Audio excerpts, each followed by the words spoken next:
తెస్తే ఇవాళ తెచ్చి మోటార్ ఫిట్ ఎమ్మెల్సీ కవిత మీడియాతో మాట్లాడుతున్నారు. లైవ్ లో చూద్దాం.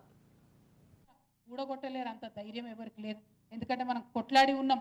కానీ ఆ ప్రయత్నం జరుగుతుందని తెలిసినా కూడా అడ్డుపడకపోతే, మనం మాట్లాడకపోతే తప్పు మనదైతుంది. మనం ఉద్యమం కాలంలో చెప్పుకునేటోళ్ళం ఒక కథ. ఏంది, మాట్లాడే చిలుకని తీసుకొని ఒక ఆయన వస్తే వాళ్ళ భార్య పాపం కూర వండి పెడుతుంది. తర్వాత భర్త అడుగుతాడు, ఎందుకమ్మా కూర వండినవు దాన్ని, అది ప్రత్యేకమైన చిలుక, మాట్లాడే చిలుక అంటే, నాకేం తెలుసయ్యా, మరి నేను దాన్ని పంజరంలోకి వెళ్ళి తీసేటప్పుడు మాట్లాడలేదు, దాని మెడ మీద కత్తి పెట్టినప్పుడు మాట్లాడలేదు, కత్తితో కోస్తున్నప్పుడు కూడా మాట్లాడలేదు, అది మాట్లాడుతుందని నాకెట్లా తెలుసు అన్నాడు. అందుకే మనం ఇవాళ మాట్లాడాల్సినటువంటి అవసరం ఉన్నది.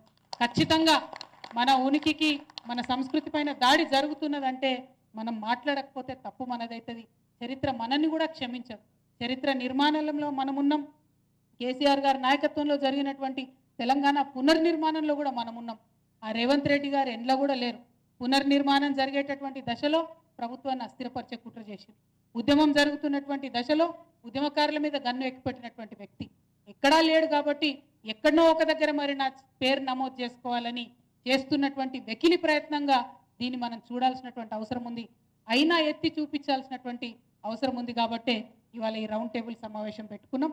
మరి అద్భుతమైనటువంటి సూచనలు మన వాళ్ళు, పెద్దవాళ్ళందరూ కూడా ఇవ్వడం జరిగింది. ఆ సూచనలన్నింటినీ కూడా మరి మనం దృష్టిలో పెట్టుకొని ఇప్పటి వరకు విన్నటువంటి సూచనలో మరి ఒక తీర్మానం రూపంలో కూడా దీన్ని ప్రవేశపెట్టుకుందాం. ఇప్పుడు దాన్ని నేను చెప్తాను. చెప్పిన తర్వాత మళ్ళీ రిక్వెస్ట్ చేస్తున్నా, మనం మాట్లాడడానికి వచ్చిన యువమిత్రులందరూ కూడా మాట్లాడాలి. మొదటిది, మన పెద్దలందరూ చెప్పింది, ఉద్యమంలో ఉద్భవించినటువంటి తెలంగాణ తల్లి చిత్రపటాలను విగ్రహ మూలాల్లోనే, ఆ విగ్రహం రూపంలోనే మనం పూజిస్తాం, ఆరాధిస్తాం. ఆ ఉద్యమంలో వచ్చినటువంటి ఆ తెలంగాణ తల్లిని అన్నటువంటిది మొదటి అంశంగా తీర్మానాల్లో చేరుస్తూ ఉన్నాం. ఒక చేతిలో జొన్నకర్ర, మరొక చేతిలో బతుకమ్మ ధరించిన తెలంగాణ తల్లి వైభవంపై పద్యాలు, కవితలు రచించి పుస్తకాలుగా వెలువరిస్తామని మరొక తీర్మానం చేసుకోవడం జరుగుతూ ఉంది.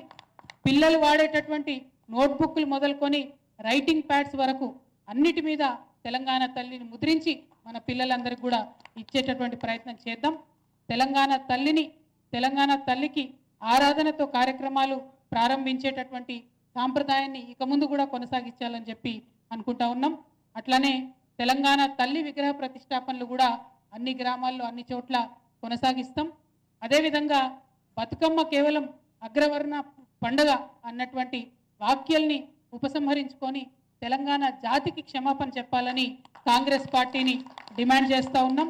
అట్లనే ప్రస్తుతం రేవంత్ రెడ్డి గారు ఏర్పాటు చేసినటువంటి రూపాన్ని మరి కాంగ్రెస్ మాతగా నామకరణ చేద్దామని తీర్మానంలో మీ అందరి మద్దతు కూడా ప్రకటించవలసిందిగా మేము కోరుతా ఉన్నాం. ఆమె కాంగ్రెస్ తల్లి, మనది నిజమైన ఉద్యమ తెలంగాణ తల్లి అనేటటువంటి అంశాన్ని మళ్ళొకసారి అందరికీ తెలియజేస్తూ ఈ కార్యక్రమంలో పాల్గొన్నటువంటి పెద్దలందరికీ ధన్యవాదాలు. ఇవాళ మాట్లాడడానికి వచ్చినటువంటి శివన్న గారిని, మల్లేశన్న గారిని మాట్లాడి కార్యక్రమం కొనసాగించవలసిందిగా కోరుతా ఉన్నాను. Thank you. జై తెలంగాణ.